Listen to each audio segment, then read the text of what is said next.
भारत के संविधान को, बाबा साहब के मिशन को उन्हें 14 अप्रैल आ गया, अम्बेडकर जयंती आ गया, अब उनके कथा को कहानी की तरह सुनते हैं, फिर अपने अपने घर में जा करके फिर वही काम करते हैं जो हमारे मन में आता है। उनके मिशन को, मूवमेंट को, उनकी बातों को भूल जाते हैं।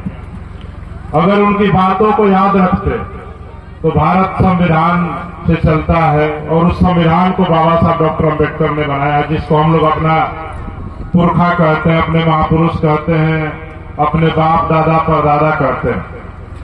लेकिन आज भी हमारे पुरखे के बनाए हुए संविधान से देश चल रहा है, लेकिन आज भी इस देश में हम लोगों पे ही शोषण हो रहा है, अत्याचार हो रहा है, अन्याय हो रहा है।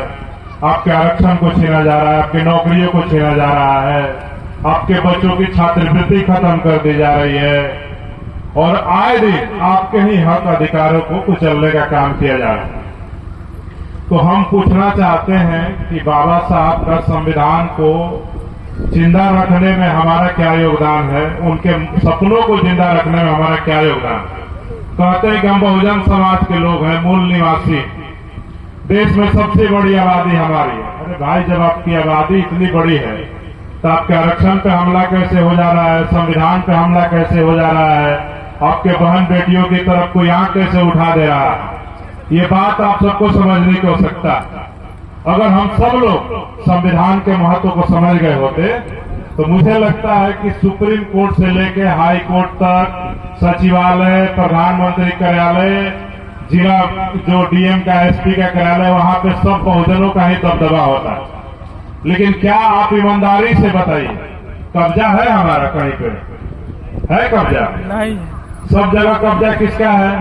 जिसको आजादी के बाद से हम लोग जातिवादी, मनुवादी, सामंतवादी कह करके हम लोग दिन रात कोसते रहते हैं, कभी सोशल मीडिया पे, कभी स्टेज पे।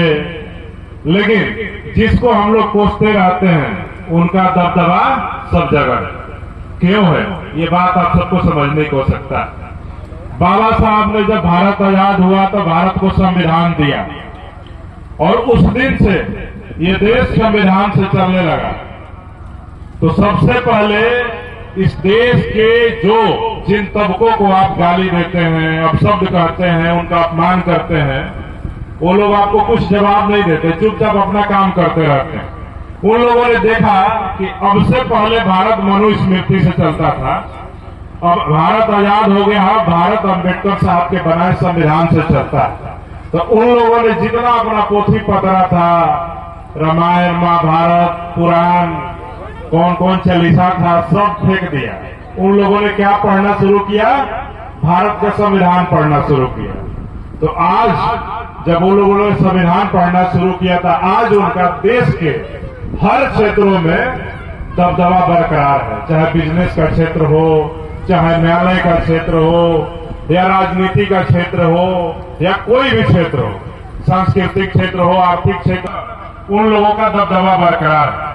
लेकिन वही दूसरी तरफ बहुजन समाज, जिनको आजादी के पहले मंदिरों में जाने का अधिकार नहीं था, मंत्र पढ़ने का अधिकार नहीं था, कोई अगर धार्मिक किताब पढ़ लिया जाता था तो उनका जीभ काटने का जब प्रावधान था, कान में शीशा पिघला के डालने का प्रावधान था, वही बहुजन समाज जो देश का सबसे बड़ा समाज है, कभी 85%, कभी 90% कहा जाता है उस समाज को, इस समाज के लोगों को, जिनको मंदिर में जाने का अधिकार नहीं था, पूजा पाठ करने का अधिकार नहीं था, भारत के संविधान ने सबको आजादी दिया, धार्मिक स्वतंत्रता, आस्था उपासना की आजादी दिया, और इस देश के मंदिरों में आपके दरवाजे खुल गए। तो हम बहुजन समाज के लोग अपने बाबा साहब के दिए हुए संविधान को पढ़ने के बजाय हम लोग जो मनुवादी, जातिवादी, सामंतवादी जिसको आप कहते हैं, जो किताबों को उन लोगों ने पढ़ना छोड़ दिया आजादी के बाद, उन किताबों को हम लोग पढ़ने लगे, और हनुमान चालीसा, गीता, रामायण, महाभारत अपना अपना गांव में उसका टीवी पे सीरियल देखने लगे, कथा कहवाने लगे, शिव चर्चा करवाने लगे, और अपने अपने घरों में मूर्ति का स्थापना करने लगे। पहले मूर्ति रखने का भी अधिकार नहीं था। और इसमें जिनको आप जातिवादी, मनवादी कहते हैं, उन लोगों को लगा कि देखो हम लोग संविधान पढ़ रहे हैं, अभी लोग मंदिर में जाएगा तो हम संविधान पढ़ेंगे तो हमारा सुप्रीम कोर्ट का न्यायाधीश बनेगा, हमारा प्रधानमंत्री कार्यालय का चीफ सेक्रेटरी बनेगा, डीएम बनेगा, कलेक्टर बनेगा और बड़े बड़े पदों पे हमारे लोग जाएंगे। और इनको मंदिर में जाने की आजादी दे दो, ये लोग अब हनुमान चालीसा पढ़े, इन लोगों को कोई रोको टोको नहीं। तो हमारे समाज के लोग धार्मिक ग्रंथों में उलझ गए और उन लोगों ने आप ही के बाप के बनाए हुए संविधान को पढ़ करके इस देश के हर क्षेत्र पे अपना कब्जा जमा लिया।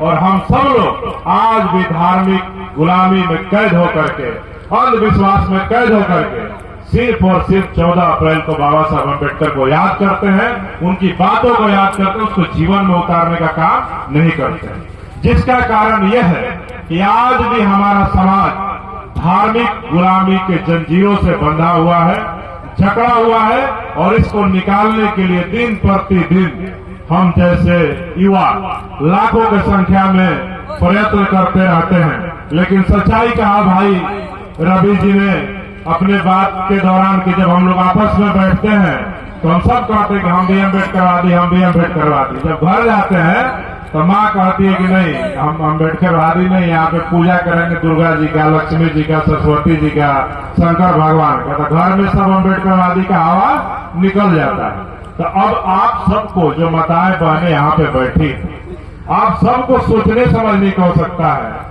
कि अगर आप अपने बच्चों को सच्चा अम्बेडकरवादी बनाना चाहते हैं तो जैसे वो बाहर में समाज को जागरूक करने के लिए, समाज के मुद्दों पर लड़ने के लिए आगे बढ़ करके अपनी बातों को रखते हैं, आगे बढ़ाते हैं, अगर आप उनको घर से सहयोग नहीं करिएगा तो अम्बेडकरवादी सच्चा अम्बेडकरवादी नहीं बन जाएंगे। आप उनको अगर धार्मिक गुलामी में बांध करके रखिएगा, घरों में वही चीजों को करिएगा, आप अपने बच्चों को शिक्षा देने के बजाय उनको पूजा पाठ करना सिखाइएगा, उनको बाबा साहब अम्बेडकर को पढ़ने के बजाय, ज्योतिबा फुले को पढ़ने के बजाय और तमाम बहुजन महापुरुषों को पढ़ने के बजाय अगर आप उनको धार्मिक गुलामी में बांध करके रखने का प्रयास करिएगा तो आपकी आने वाली जो नस्लें होंगी, जो अब तक गुलाम पैदा होते आई हैं, वो भी गुलाम ही पैदा होगी। और कोई भी बाबा साहब का जो सपना है, बाबा साहब तो बहुत बातें कह करके गए, बोले कि जाके अपने घरों पे लिख दो कि हम इस देश के शासक हैं। बताइए, आजादी का 78 साल हो गए, इस देश का शासक बना बहुजन समाज। आज भी हम लोग शासक नहीं है, बल्कि हम लोग शोषित हैं, शोषक हम लोग जो है लगातार दिन रात आपके ऊपर अत्याचार हो रहा है, शोषण हो रहा है, जुल्म हो रहा है। कोई ऐसा दिन नहीं है जिस दिन मेरे पास पूरे बिहार से 10-20 ऐसे फोन नहीं आते होंगे कि भैया यहाँ पे पासवान का हत्या होगा, भैया यहाँ कोयरी का, कुर्मी का, बढ़ई का, लोहार का, चमार का बेटी का बलात्कार हो गया, कहीं किसी की जमीन छीन ली गई, कहीं किसी का हाथ काट दिया गया, तमाम फोन नहीं आता। तो आप सोच लीजिए कि बाबा साहब का जो सपना था उसको हम लोग समझते नहीं। सिर्फ और सिर्फ हम लोग मंचों पे जाते हैं तो उनको याद करते हैं, उनकी जयंती आती है तो याद करते हैं और सिर्फ कहते हैं, उसको जीवन में नहीं उतारते हैं। अगर हम लोग उनके एक लाइन को समझ गए होते कि हम इस देश के शासक हैं, अपने घरों पे जाके लिख दो, तो मुझे लगता है कि जो उन्होंने मतदान का अधिकार भारत के संविधान में हम सबको दिया, उस मतदान के अधिकार का प्रयोग करके इस देश में बहुजन समाज का राजकाज स्थापित कर देते। और मैं आपको लिख करके देता हूं कि जिस दिन बहुजन समाज का राजकाज स्थापित हो जाता, कोई अम्बेडकरवादी देश का प्रधानमंत्री हो जाता, बिहार का मुख्यमंत्री हो जाता, आपके समाज के ऊपर, आपकी बहन बेटियों पे, आपके भाइयों पे आंख उठाने की कोई ताकत, हिम्मत नहीं रखती। लेकिन आज भी हमारा समाज बाबा साहब की बातों को याद करता है, लेकिन उसको जीवन में उतारने का काम नहीं करता है। आज भी हमारे समाज को कहा जाता है कि चुनाव आता है तो शराब पे, पैसे पे, मांस पे, मदिरा पे ये समाज बिक जाता है। क्यों कहा जाता है? क्योंकि हम लोग अपने महापुरुषों की बातों को समझते ही नहीं, अपने जीवन में उतारते ही नहीं। भाई चंद्रशेखर आजाद जैसे लोग पूरे देश और दुनिया में घूम घूम करके इस समाज को शासक बनाने की बात कर रहे हैं, एकजुट करने की बात कर रहे हैं, संगठित करने की बात कर रहे हैं, संघर्ष करने की बात कर रहे हैं। लेकिन दुख इस बात का है कि आज भी ये समाज इकट्ठा नहीं हो पा रहा है और रोज कहीं कूटा जा रहा है, कहीं पीटा जा रहा है, कहीं लूटा जा रहा है, कहीं उनके साथ शोषण हो रहा है, अत्याचार हो रहा है, अन्याय हो रहा है और उनका देख रेख करने वाला कोई नहीं है। आप जिसको चुनाव में ताकत देने का काम करते हैं, आप उनसे सवाल भी नहीं पूछते आप उनसे अपनी बात को लेकर के मांग भी नहीं रख सकते हैं। अगर आपके ऊपर कोई शोषण, अत्याचार, अन्याय होता है तो आप थाना से पहले भीम आर्मी को खोजते हैं कि नहीं खोजते? कि भीम आर्मी का लोग कहाँ है भीम आर्मी का जिलाध्यक्ष का नंबर लाइए, वो आएगा तो हमको न्याय दिलाएगा। भीम आर्मी के लोग ने आपको महीना देते हैं क्या? भीम आर्मी के लोगों को आप लोग वेतन देते हैं क्या? देते हैं उनको? भीम आर्मी के लोगों को आप कुछ नहीं देते हैं, फिर भी भीम आर्मी के लोग नीला गमछा लेकर के, नीला झंडा लेकर के आपके मान सम्मान स्वाभिमान की रक्षा करने के लिए कभी भी पीठ दिखाने के बजाय सीना आगे करके शासन से, प्रशासन से, सरकार से, जातिवादी से, मनुवादी से लड़ाई लड़ने का काम करते हैं।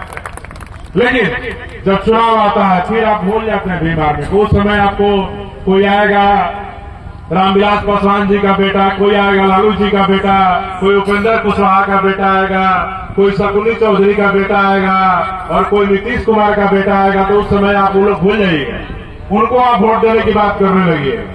तो अब मैं आपको लिख करके दे देता हूं, जब तक इस स्थिति को आप लोग नहीं बदलेंगे, मैं लिख करके देता हूं कि बहुजन समाज के स्थिति में कोई